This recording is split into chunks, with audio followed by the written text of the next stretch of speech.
Welcome back, class. So in the previous class we were doing the poem Today I Wrote This Poem by Ken Nesbitt. So let's have a brief recap. So in the poem we have seen a little boy. Here boy is Ken Nesbitt, the poet himself. So he wrote a poem, and while writing a poem he is thinking that maybe his poem is not good, because in a poem, to write a poem, his English teacher told him that there should be metaphor, simile, narrative, alliteration, acrostic, diamante, haiku and personified. So his poem, whatever he has written, there is no metaphor, no simile, no narrative, no alliteration, no acrostic, no diamante, no haiku and no personified. But while writing a poem, he said that he is enjoying. Though these things are not in his poem, but he is pretty sure that there are rhyming in his poem.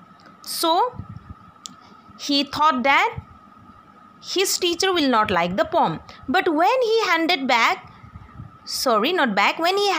his poem to his teacher was happy and she said, "Wow," because he has written a beautiful poem, and his teacher handed back him his poem with an A++ grade. That means his poem is an excellent one. So we already completed the poem. So in the next page, please turn over the page number, that is 26. So here there are comprehension. Okay, so there are comprehension work. So let's try to do this. Number A, comprehension. Tick the correct option. So here options are given, so you have to tick the correct one. Number 1, here the poem that the narrator wrote had, whether it is simile, personification or rhyme. Rhyme. Okay, rhyme is the correct answer, so write down rhyme. Then next, number 2, the narrator dash writing the poem. So what happened to the narrator? Did he enjoy, did he dislike, or did he was nervous? So here he enjoyed writing the poem, so here will be enjoyed.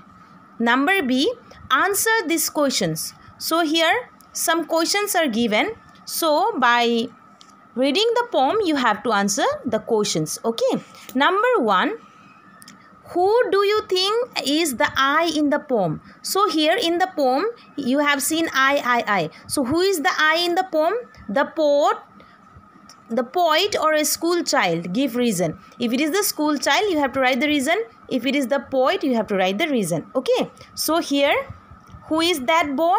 The I in the poem is a school child.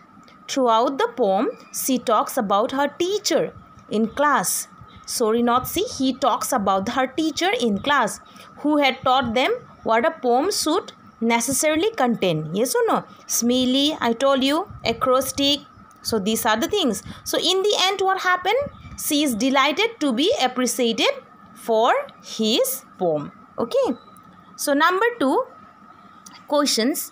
According to the teacher, what elements should a good poem have? So what are the elements? So according to the teachers, what are the good elements?